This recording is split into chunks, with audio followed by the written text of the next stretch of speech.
Hello மக்களே, Saudi அரேபியாவில் ஒரு நாளைக்கு சாப்பிட்றோம்டா, அதாவது காலை சாப்பாடு, மதிய சாப்பாடு, நைட் சாப்பாடு, இப்படி 3 நேரம் சாப்பாடு சாப்பிட்றோம்னா எவ்வளோ செலவாகும் அப்படிங்கிறத நமக்கு டிக்டாக்லேயும் சரி இன்ஸ்டாகிராம்லேயும் சரி அடிக்கடி வந்துட்டு இந்த பர்டிகுலர் கமாண்ட் வந்துட்டு அடிக்கடி வந்துகிட்டே இருக்குது.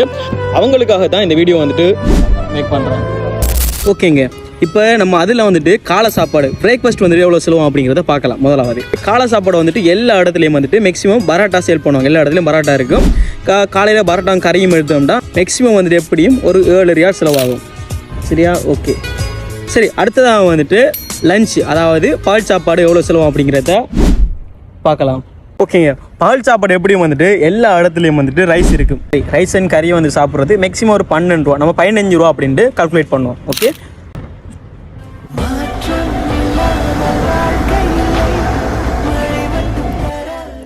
சரி. ஓகே, இப்போ நைட் சாப்பாடு எவ்வளோ அப்படிங்கிறத பார்ப்போம். சரியா? இல்லை, அதாவது அரபு நாடுகளில் பொதுவாக வந்துட்டு குபுஸ் அப்படிங்கிறது ஸ்பெஷல். ஏன்னா ஒரு ரியாலுக்கு வந்துட்டு 3 ரொட்டியும் வரும். சில இடங்களில் வந்துட்டு 5 ரொட்டியும் வந்துட்டு கொடுப்பாங்க. அது நம்ம குபுஸும் கரையும் எடுத்தோம்னு சொன்னால் மேக்ஸிமம் ஒரு 5 ரியாலுக்குள்ள முடிஞ்சிடும். அப்படி இல்லை நம்ம வேறு எதுவும் சாப்பிட்றோன்னு சொன்னால் ஒரு 10 ரியால் அப்படின்னு சொல்லி போடலாம் கணக்கு. சரியா? நைட் சாப்பாடுக்கு ஒரு 10 ரியால் அப்படின்னு சொல்லி போடும் சாதாரணம். 3 நேர சாப்பாடுக்கு இப்போ டோட்டலாக வந்துட்டு மொத்த கணக்கு 32 ரியால் வந்துருக்குது. ப்ளஸ் ஒரு 3 போட்டு 35 ரியால் அப்படின்னு போடுவோம். இப்போ ஒரு நாளைக்கு நம்ம சாதாரணமாக 3 நேரம் சாப்பாடு சாப்பிட்றோன்னு சொன்னால் டோட்டலாக வந்து 35 ரியால் வந்துருக்குது. 35 ரியாலோட நம்ம ஒரு 5 ரூபா எக்ஸ்ட்ரா வந்துட்டு எட் பண்ணுவோம். என்ன ரீசன் அப்படின்னு சொன்னால் ஈவினிங்கில் ஏதாச்சும் ஸ்நாக்ஸ் டீ ஏதாச்சும் சாப்பிட்றோன்னு சொன்னால் ஒரு 5 ரியால் வரும். எப்படி நம்ம பார்த்த கணக்கில் ப்ளஸ் 5 40 ரியால். ஒரு நாளைக்கு வந்துட்டு மேக்ஸிமம் நமக்கு 40 ரூபா வந்துட்டு செலவாக போகுது.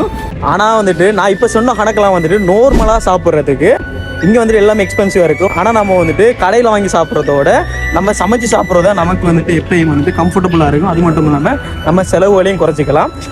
அப்புறம் என்ன, உங்களுக்கு சவுதி பற்றி ஏதாவது சந்தேகங்கள் இருந்தால் மறக்காம கமெண்ட் பாக்ஸில் போடுங்க. அதுக்கான ரீப்ளை வீடியோக்களை அடுத்தடுத்த வீடியோக்களை தர பார்க்குறேன்.